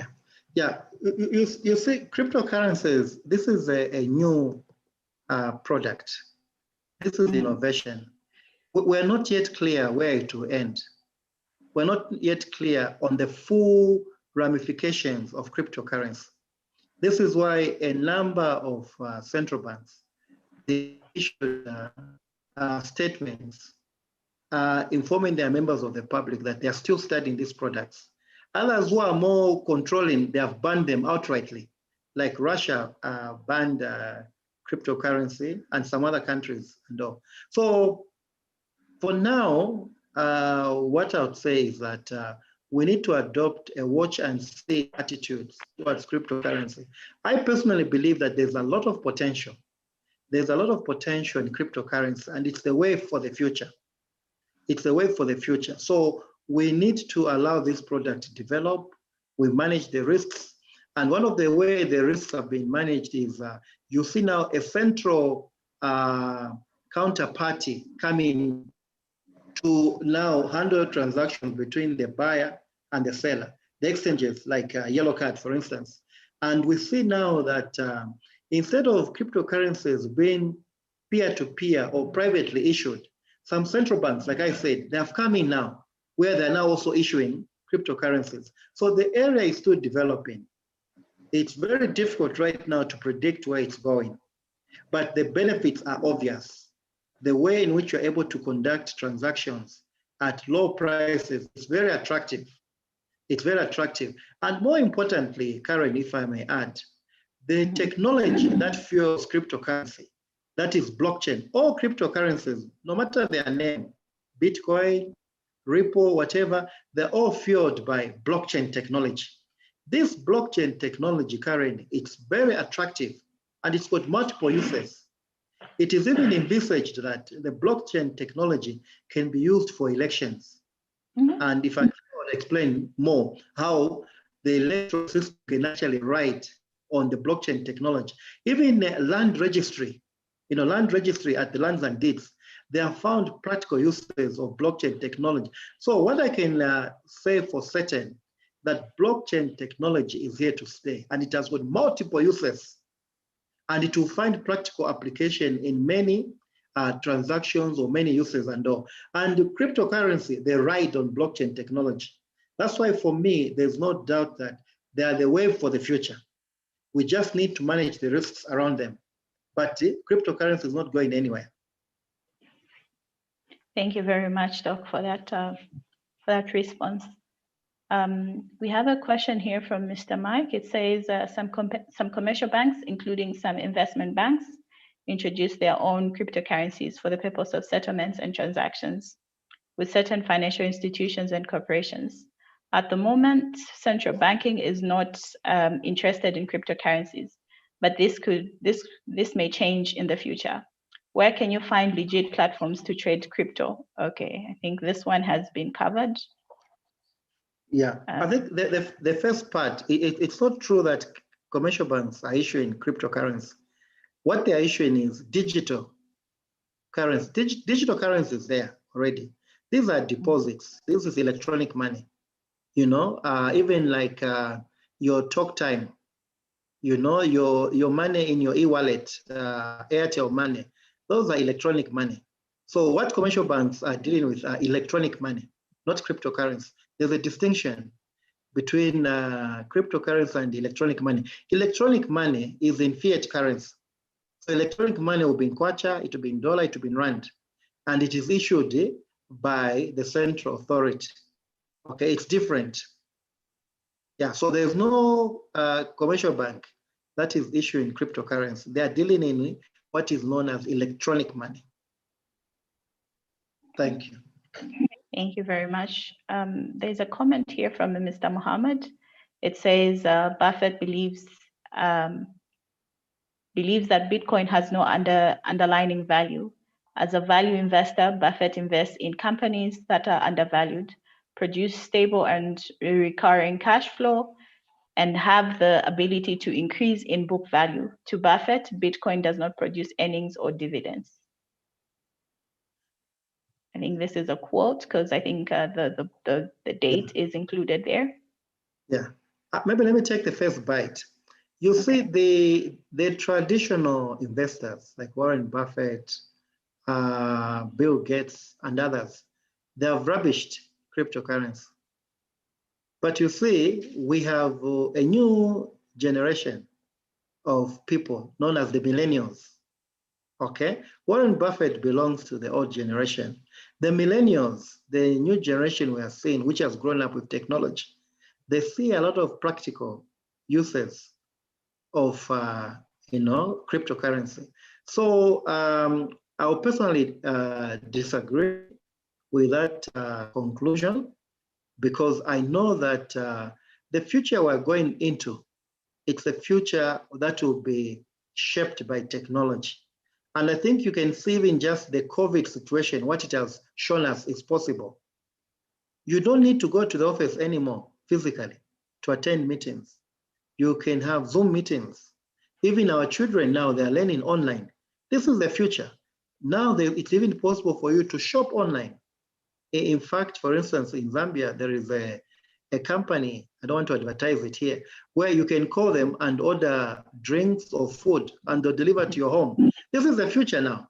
So I think the traditional investors, you find resistance to cryptocurrency, but you see the young generation who are now the majority and who are going to determine the future, definitely this is the way forward. I can't see them abandoning that. Yeah. All right, thank you very much. There's a question here from Mr. Mike Kumwenda. It says, so Gilbert, what would be the added value for consumers to use cryptocurrencies over current digital means of payment?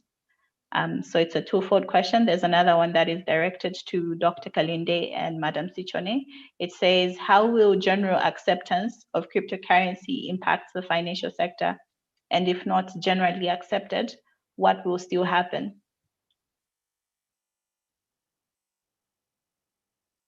For the first bit, it's essentially, well, I could say mobile money versus cryptocurrency. Obviously, the first advantage is I could sit in my home, receive or transfer cryptocurrency without the need for me to go to either Airtel, Zamtel, or MTN and register for mobile money. So that's one advantage. It avoids me having to spend fuel, having to go there, having to provide my NRC, among other things. Then secondly, you realize, for example, that when you transact electronically, either through your ATM, a bank transfer, or MTN and mobile money, there are fees payable. And those fees are meant to support the structure which the people providing that system invest in to provide that service. Those fees are certainly higher than a decentralized ledger, where the fees are very minimal in terms of that transaction. So that attraction of limited costs, that is one good attraction. The second thing, obviously, is if you want to be anonymous for any reason, mobile money and other digital platforms don't provide that anonymity that cryptocurrencies will provide. All right, thank you so much. The second part, which is directed to Sec and the other. You can go ahead. Go ahead, Dan. Thank you, Doc. I think in terms of the impact on the financial system, we have seen that there are lots of opportunities, like Doc said, for innovation. There's increased product development and innovation. So we'll obviously see new products being developed. The traditional products, they'll be less and less popular. The investment processes are going to be more efficient. So it will be very popular in that respect. Even in terms of settlement, and the low transaction costs, I had given an example of how cheap it was to transfer the $615 million, and the transfer being done in record time. So there's so many opportunities, and it's up to the market players out there to become innovative, to be open to change, because if you remain behind and lag behind, then it's going to adversely impact you. So we are seeing a lot of innovation and change in the financial services sector, and even as the regulator, we are there to ensure. But at the end of the day, our role is to ensure that investor interests are protected. So we do not want to stifle innovation, and that is why I think Doc was saying we needed to watch and see, and that is why we even have the sandbox guidelines to be able to assess and test this new innovation and technology in a very regulated space. So there's a lot of change that is going to happen to the financial services sector, and those that resist the change will lag behind. Thank you. Yes. Thank you very much.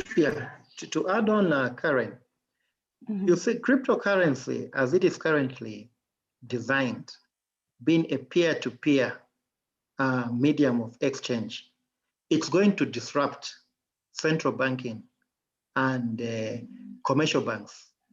It will disrupt central banking in that right now, monetary policy rides on the ability for the central bank to control the supply of money in the economy. So the central bank is able to pump in money in the economy or withdraw money in the economy. So these actions have got an effect on interest rates, and by extension, they've got an effect on inflation.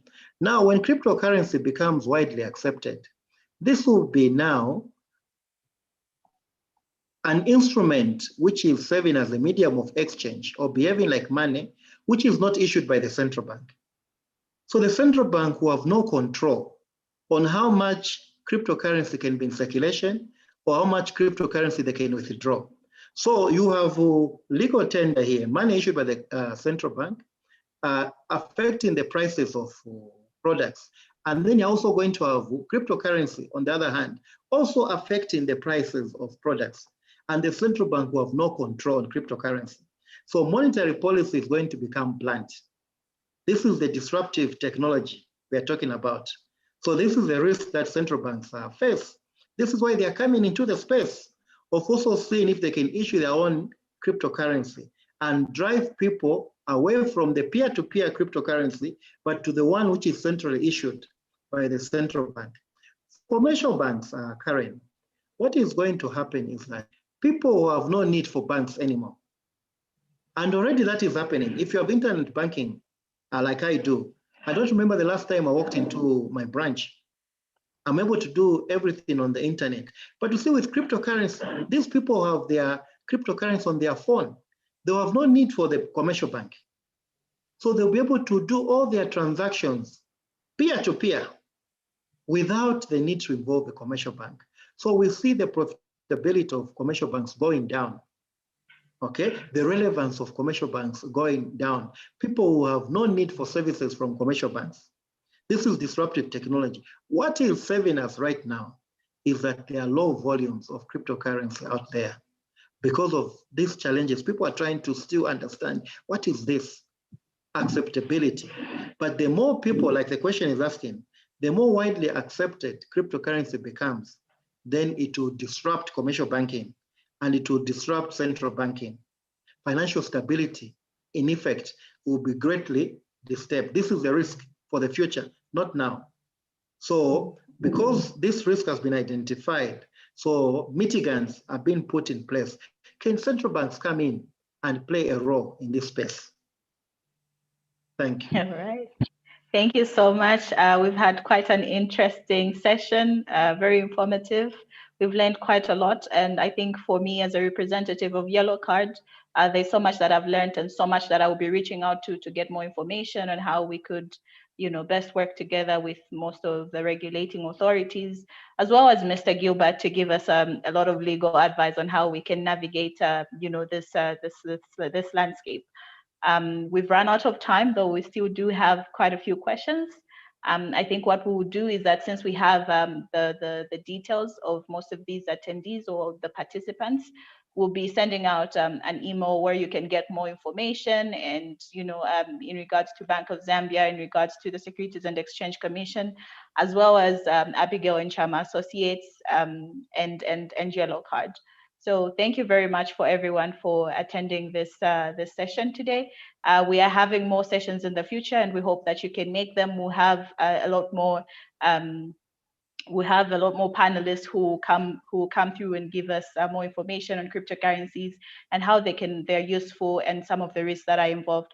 I think this is an ongoing process where we have to continuously learn, even as much as the basics. I think as the panelists have mentioned, cryptocurrencies evolving by the day, and so there's so much learning that goes on. So there's need for more engagement in that sense. Thank you very much. This is where we end our session today. Maybe we have any last words from our panelists before we log off? Maybe for me, just to thank you, Karen and Yellow Card, for inviting me and indeed my colleagues to share our thoughts on this matter. Like we have said, this is a new area. It is still evolving. So even what we have said now, maybe tomorrow when we come or next week, we'll have new information to share. So let's keep watching this space. There's a lot of great potential in stock from these technological innovations, the way to change the way we live our lives, and indeed it's going to disrupt, sometimes negatively, the way commerce is currently structured. Thank you so much. Thank you very much. My last words, welcome to the future.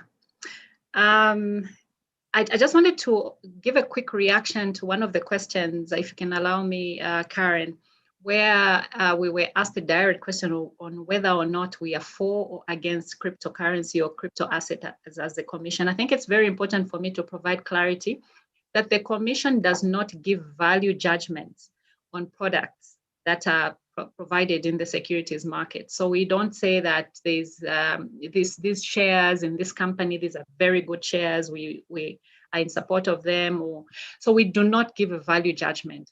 The Commission is there to ensure that full disclosure is made about a product And once that full disclosure is made, it enables an investor to make an informed decision, because you know the pros and cons, the advantages, the disadvantages. So all the regulations that the Commission puts in place are meant to ensure disclosure. The disclosure requirements are the ones that then enable you to be protected, because you have this information. The information is what you use to make the decision. So I would like to thank you so much for this opportunity to have participated and to have made the position of the Commission clear on what our role is with regard to this product. I thank you. Thank you so much, Madam. Thank you. From my end, I think firstly it's to thank Yellow Card. I think it's been good to have this conversation, especially that developments and things are happening as we speak, and this is obviously an area of interest that has seen certain of our population suffer losses as a result of not understanding certain things or not having information about how this actually works. I think from my perspective, it is for the person that is using cryptocurrency, I think learn as much as possible. As Mrs. Sichone had said, it is difficult to be a victim of fraud if you actually know the subject matter. But then also remember that the fact that there's an upside to using cryptocurrency as an investment medium means there's also a downside. So you could genuinely suffer losses if the price of a particular asset tanks. So get as much information as possible. It also means that it also means that you have to use common sense. For example, it can't be that you get your retirement savings and invest it all in cryptocurrency. You still have to look at, you put your eggs in different baskets, among other things, investment advice and policies that have worked traditionally. I would also like to thank my panel, my fellow panelists, very insightful. It's good to know that SEC and Bank of Zambia are working on sandbox regulation. I think that would be good to actually give on the ground and how best to regulate this space. I think lastly, for participants, I know there are some questions that were asked that may not have been answered because of limitations of time. I think you can feel free to reach out, and perhaps a conversation can be had around how best to address those questions, or we can refer those matters to the best people that can answer those questions. Otherwise, thank you very much, everyone, and have a good day. Thank you. Thank you so much to BongoHive as well for letting us utilize their platform.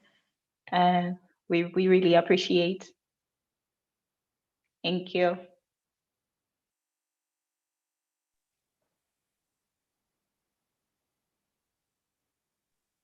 Goodbye. Bye. Goodbye. George, thanks to you and the team at BongoHive. I knew you'd have a good song to end it all.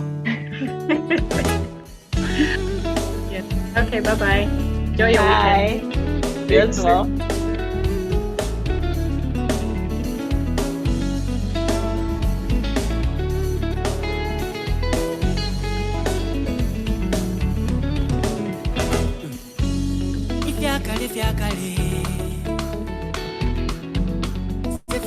Fiakale,